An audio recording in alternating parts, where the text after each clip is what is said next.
That night was the scariest night of my life. My water broke, and I needed to get to the hospital. But instead of taking me there, my husband suddenly drove to an ATM, stopped the car, and ordered me to withdraw $20,000 and give it to him. He said if I refused, he wouldn't take me to the hospital.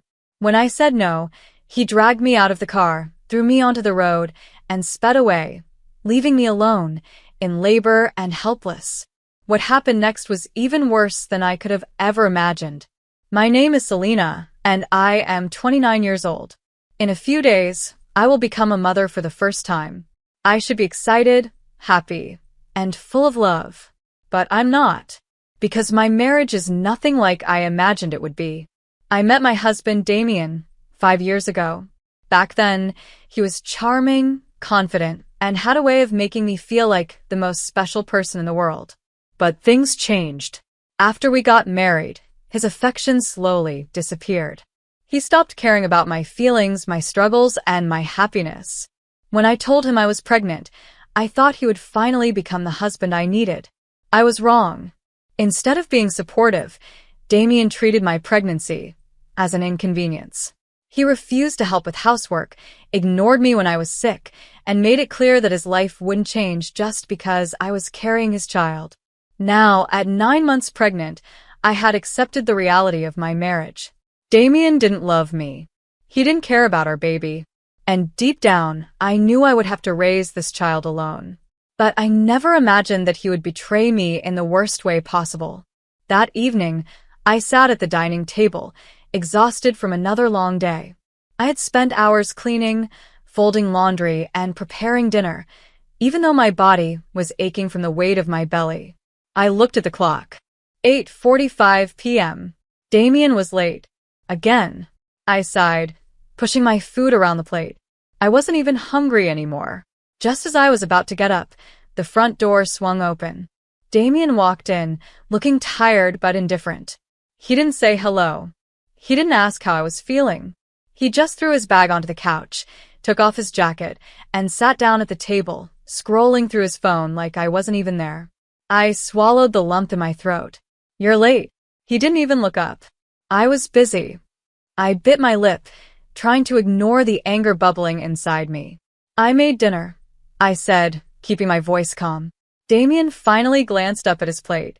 His expression immediately soured. "Pasta again," he muttered, pushing his fork into the food like it was something disgusting. I clenched my fists under the table. "Yes, Damien. Because I'm 9 months pregnant and can't stand in the kitchen all day cooking 3-course meals." He rolled his eyes. "Whatever." Then, without another word, he grabbed his fork and began eating in silence. I watched him, feeling a deep, painful emptiness inside me. This wasn't love. This wasn't marriage. And the worst part? I knew he didn't even care that I was hurting. I tried to finish my meal, but suddenly, a sharp pain shot through my lower stomach. I gasped, dropping my fork onto my plate. A second later, I felt a warm rush of liquid. I froze. My water just broke. I looked down, my heart racing as I saw the chair beneath me getting wet. Oh my God, it's happening. I grabbed the edge of the table, breathing heavily. Damien. He didn't even look up. What now? I swallowed hard, my voice shaking. My water just broke. Damien finally lifted his head, his expression blank. "Right now?" he asked, as if I had a choice. I nodded quickly, struggling to stand up. A strong contraction hit me, and I winced. Damien let out an annoyed sigh. "Fine. Let's go." He stood up as if this was just some minor inconvenience and grabbed his car keys. I reached for my hospital bag, my hands trembling. This was it. I was about to have my baby. But I had no idea that Damien had one last act of cruelty left to show me. The car was silent except for my heavy breathing. I gripped the door handle, my body tensing as another sharp contraction hit me. Damien sat in the driver's seat, one hand on the wheel, the other casually tapping his fingers on the dashboard. I took a deep breath, trying to stay calm. The hospital wasn't far. We just had to get there safely. But deep down, something felt wrong. Instead of being concerned about my pain, Damien looked bored and irritated. You don't have to breathe so loudly, Selena, he muttered. It's distracting. I turned my head, staring at him in disbelief. Damien, I'm in labor, I said, my voice tight. This is literally the worst pain of my life, and you're complaining about my breathing? He shrugged. It's just a little overdramatic, don't you think? I clenched my jaw, forcing myself to ignore him. I didn't have the energy to argue. Not now. I focused on the road ahead, counting the seconds until we reached the hospital. Then, just when I thought we were getting closer, Damien suddenly slowed down. I frowned. Why are you slowing down? Without answering, he turned the car sharply, pulling into a dark, empty parking lot. I looked around, confused. Then I saw it. An ATM. My stomach dropped. Damien, what are you doing? I asked, my voice filled with panic. He put the car in park, turned to face me, and then said the words that would haunt me forever. Before we go to the hospital, he said, his voice calm but firm, I need you to withdraw $20,000. I froze. For a moment, I thought I had misheard him. I let out a shaky breath. Damien, what are you talking about? He leaned back in his seat, completely relaxed. You have money, don't you? You've been saving for years, he said smoothly. I need $20,000. I stared at him, my heart pounding. Damien, I said slowly, I'm in labor. The baby is coming. This isn't the time. Now is the perfect time, he interrupted, his tone sharp. You want to get to the hospital, don't you? Then give me what I want. Tears burned in my eyes. Damien, please, just take me to the hospital, I begged. He sighed dramatically. I'm not asking for much, Selena. Just get out, go to the ATM, and take out the money. My blood ran cold. This wasn't just cruelty. This was blackmail. I was in the worst pain of my life, and the man who was supposed to love me was using it to get money. I felt sick. I shook my head. No. Damien's jaw tightened. His eyes darkened. Selena, he warned, you're already out of breath, sweating and barely holding on. Do you really want to argue right now? I couldn't believe it. You're disgusting, I whispered. I would rather crawl to the hospital than give you a single cent. Damien's expression turned cold. And then, before I could react, he reached over, unbuckled my seatbelt, and yanked the car door open. My breath hitched. What are you doing? Without a second thought, he grabbed my arm and pulled me out of the car. Damien, stop. Stop. I screamed as another contraction hit me. But he didn't care. With zero hesitation, he shoved me onto the pavement. I fell hard, my hands scraping against the rough ground. My belly tightened painfully, and I gasped for air. I was on the cold pavement, abandoned in labor. And Damien? He looked down at me, completely unfazed. You should have just given me the money, he muttered. Then, without another word, he got back in the car, slammed the door shut, and drove away. I lay there, trembling, tears streaming down my face, completely alone. But suddenly, in the distance, I saw something, headlights. Someone was coming, and they were about to save my life. I lay on the cold pavement, gasping as another sharp contraction tore through me. My body was trembling, my hands scraped and bleeding, but the pain in my heart was worse than anything I felt physically. Damien had really left me here, alone, abandoned, all for money. Tears blurred my vision, but I forced myself to breathe. My baby needed me to be strong. Then, through my pain and dizziness, I saw something, headlights. A car was coming closer. I tried to sit up, but my body felt too weak. The car pulled up fast, stopping just a few feet away. The door flew open, and then I heard a familiar voice. Oh my God, Selena. Livia. My neighbor, my friend, my only lifeline, Livia, ran toward me. Her face was filled with pure panic as she knelt beside me, gripping my shoulders. What happened? Are you okay? Why are you on the ground? I tried to speak, but I could barely breathe. Then, between shaky gasps, I choked out the truth. Damien, he stopped here. He told me to give him $20,000 before he took me to the hospital. Livia's eyes widened in horror. I sucked in a painful breath. I said no. And then he threw me out and drove away. Livia's expression transformed from shock to pure rage. That son of a... She cut herself off, shaking her head. I'm calling the police. She pulled out her phone and immediately dialed. As Livia talked to the emergency operator, she grabbed my arm.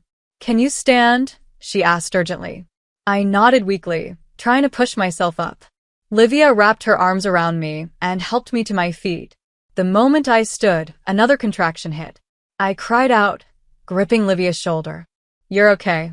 I've got you. She helped me to the passenger seat of her car, buckled me in, and sped off. The car was moving fast, but my body felt slower and heavier with pain. I clutched my belly, panting through the contractions. Just hold on, Selena, Livia said, her voice shaking. We're almost there. I nodded, squeezing my eyes shut. Damien had left me to die on the street. But Livia? She was fighting to save me. And that's when I realized something. I wasn't alone. The car raced through the streets, every bump sending another wave of pain through my body. I clutched my belly, my breathing shaky and uneven. Almost there. Livia called out, her knuckles white against the steering wheel. I bit my lip, fighting back tears of pain and exhaustion. The moment we pulled into the hospital entrance, Livia slammed the brakes and jumped out of the car. She ran toward the hospital doors, yelling for help. Within seconds, 2 nurses and a doctor rushed outside with a wheelchair. One of the nurses helped me out of the car as I let out a weak, pained sob. You're safe now, ma'am. We've got you. As they wheeled me inside, I saw 2 familiar figures running toward me. Selena. It was my mother and father. Tears streamed down my face the moment I saw them. My mother knelt beside me, gripping my hand tightly. Sweetheart, we're here. What happened? I could barely form the words. Damien he left me. I stammered, my breath uneven. My father's face darkened. Where is he now? He asked, his voice dangerously calm. Livia stepped forward. He threw her out of the car because she refused to give him $20,000. He just left her there alone in labor. My mother gasped in horror. My father's hands curled into fists. That bastard. Then, with deadly determination, he turned to Livia. We're reporting this. Right now. Livia nodded. I already called the police. They're on their way. I let out a shaky breath, relief washing over me. For the first time that night, I felt safe. Damien wouldn't get away with this. Not this time. Just as they wheeled me toward the delivery room, I heard voices behind me. We're looking for Selena Carter. I turned my head slightly and saw 2 uniformed officers standing at the hospital entrance. Livia approached them first. She's inside, about to have the baby. I'll tell you everything. One of the officers nodded. We're already looking for Damien Blackwood. His actions tonight were criminal. Hearing those words sent a wave of relief through me. They were going to find him. They were going to make him pay. And for the first time in a long time, I felt like I could breathe again. The delivery room was a blur of bright lights, voices, and unbearable pain. I gripped my mother's hand as another contraction ripped through me. My whole body was shaking, my breath uneven, but I knew I had to push through. You're doing great, Selena. Almost there, the doctor said. I squeezed my eyes shut, letting out a choked sob of exhaustion. Then, after what felt like an eternity, a sharp cry filled the room. Tears streamed down my face as I heard my baby for the first time. The doctor smiled. It's a boy. A boy. A nurse gently placed my son on my chest, his tiny body warm and fragile against mine. My heart swelled with emotion. I had just gone through hell, but at that moment, none of it mattered, because I was holding my son. I ran my fingers over his soft, delicate face and whispered, I will never let anyone hurt you. My mother kissed my forehead, tears in her eyes. You did it, sweetheart, she whispered. I held my baby close, knowing that this was the start of a new life. And Damien? He was about to lose everything. While I was in the delivery room, the police were already tracking Damien down. Livia had given them his full name and description. My father filed an official report. Surveillance cameras near the ATM captured the moment he abandoned me. It didn't take long for them to find him. He had gone back to his parents' house, acting as if nothing had happened. But his nightmare was just beginning. The police arrived at his parents' house, knocking loudly on the door. Damien's mother answered. "What's going on?" she asked, confused. One of the officers stepped forward. "We're here to arrest Damien Blackwood for domestic abuse, reckless endangerment, and criminal neglect." Damien's mother's face turned pale. This must be a misunderstanding. Then, behind her, Damien appeared, looking confused and annoyed. "What's this about?" he muttered. The officers didn't waste time. "Turn around and put your hands behind your back. You are under arrest." Damien's face drained of color. "What? You can't be serious," he protested. But the officers grabbed him, twisted his arms behind his back, and slapped the handcuffs onto his wrists. "This is ridiculous. My wife is dramatic. She's probably exaggerating," he shouted. But the officers ignored him. "You left your pregnant wife on the street while she was in labor," one of them said coldly. "That's not exaggeration. That's a crime." Damien's mother gasped in shock. "Tell me this isn't true." But it was too late. The officers shoved Damien toward the police car. His life, his control over me, his power, his arrogance was crumbling. For the first time, Damien looked afraid. And it was about time. The next morning, as I lay in my hospital bed, holding my son, my father walked in. His expression was serious but victorious. "Selena," he said gently. "They got him." I looked up, my heart pounding. "Damien?" My father nodded. "He was arrested last night at his parents' house. He's in jail now." A wave of relief washed over me. "What's going to happen next?" I asked. My father's expression hardened. "They're charging him with domestic abuse, endangerment, and abandonment. There will be a court case, and believe me, he won't get away with this." I let out a deep breath, my hands shaking. It was finally over. Damien was going to face the consequences of his actions. And as I looked down at my baby boy, I knew one thing for sure. We were going to be just fine without him. The weeks following my son's birth were filled with both healing and legal battles. I had my divorce lawyer ready, and the police had built a strong case against Damien. The charges against him included domestic abuse for his history of mistreating me, reckless endangerment for abandoning me in labor, criminal neglect for refusing to take responsibility as a husband and father. The evidence against him was overwhelming. Surveillance footage from the ATM showing him leaving me on the ground. Witness testimonies from Livia, my parents, and the hospital staff. My medical records proving the danger I was in. Financial records showing his attempts to extort $20,000 from me. This wasn't just an argument between a husband and wife. This was a crime. The day of the trial arrived. I sat in the courtroom, holding my father's hand for strength. Across the room, I saw Damien in a suit, looking worn out and angry. He had spent weeks in jail, awaiting trial, and it showed. For the first time, he wasn't in control anymore. The judge entered, and the trial began. The prosecutor stood up first, speaking clearly. "Your Honor, the defendant, Damien Blackwood, is responsible for a series of heinous acts of abuse and neglect. On the night of March 4th, he abandoned his heavily pregnant wife, refused to take her to the hospital unless she gave him $20,000, and then threw her onto the street, leaving her in active labor. His actions put both his wife and unborn child in extreme danger. This is not a simple domestic dispute. This is criminal behavior." I watched as Damien shifted in his seat, clearly uncomfortable. Livia was the first witness. She stood at the podium, her voice steady and firm. I found Selena on the ground in pain, struggling to even sit up. She told me Damien had demanded money from her, and when she refused, he left her to suffer alone. He didn't even care if she or the baby survived that night. No real husband or father would do that. Then my father testified. His voice was calm, but full of anger. "My daughter could have died that night. If it weren't for Livia, she might not have made it. Damien is not a man. He's a coward who tried to profit off my daughter's suffering. He deserves the full punishment of the law." The final piece of evidence was the security footage. On the screen, the jury saw everything. Damien arguing with me in the car. Me refusing to give him money. Him physically shoving me out of the car. Me falling onto the ground, helpless and in pain. Damien driving away, without hesitation. A hushed silence filled the courtroom. The judge narrowed his eyes at Damien.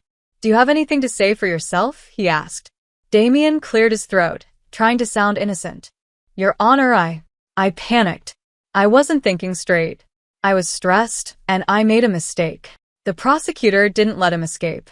"Was it also a mistake to try and extort $20,000 from your wife while she was in labor?" Damien's face turned red. I was just trying to secure my future," he snapped. That was it. The jury had heard enough. After hours of arguments, the jury reached a verdict. The judge returned to his seat, looking Damien directly in the eyes. "Damien Blackwood, you have been found guilty of all charges, including domestic abuse, reckless endangerment, and criminal neglect." Damien froze. "You have shown no remorse, and your actions put both your wife and child in serious danger. I hereby sentence you to 7 years in federal prison with no possibility of early release." Gasps filled the courtroom. Damien's eyes widened in shock. 7 years. "No, this isn't fair," he yelled. 2 officers approached him, handcuffs ready. "You ruined my life, Selena," he spat at me. "You think you won.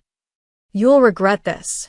I lifted my chin, looking him straight in the eyes.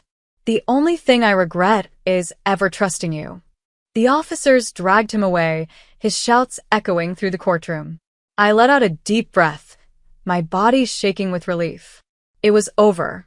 Damien was gone, and I was finally free. The day Damien was taken away, I finally felt something I hadn't felt in years. Peace. No more fear. No more walking on eggshells. No more feeling like I was trapped in a loveless marriage. I was free, and so was my son. 2 weeks after the trial, my divorce was finalized. Damien no longer had any legal ties to me or my son. I was granted full custody. He was legally required to stay away from us, even after his prison sentence. I sat in my lawyer's office, signing the final papers, my hands steady and sure. "Congratulations, Selena," my lawyer said. "You're officially free." I let out a deep, relieved breath. It was finally over. For the next few months, I focused on healing and rebuilding my life. My parents helped me take care of my son while I adjusted to motherhood. Livia became like a sister to me, always checking in and supporting me. I started therapy, learning to heal from years of emotional abuse. I continued blogging, but this time, my posts weren't just about small joys. They were about strength, survival, and starting over. Most importantly, I learned to love myself again. I had spent so long trapped in a toxic marriage, believing that I didn't deserve better. But now? I knew my worth. I was a survivor. From time to time, I heard small updates about Damien. He struggled in prison, unable to manipulate his way out. He lost everything, his job, his reputation, his control over me. His parents disowned him after learning the full extent of what he did. He tried to appeal his sentence, but the court rejected him. The last thing I heard, he was completely alone. And for the first time, I didn't feel sad for him. He made his choices. He lived with the consequences. And I was finally free from his shadow. One morning, I sat by the window, holding my son in my arms. He had grown so much in just a few months, his bright eyes looking up at me with pure love. I smiled, kissing his tiny forehead.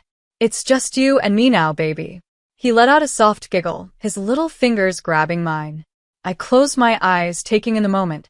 I had lost so much, but I had also gained everything that mattered. My freedom, my happiness, and the purest love I had ever known, my son. No matter what the future held, I knew one thing for sure. We were going to be okay, because we were finally free.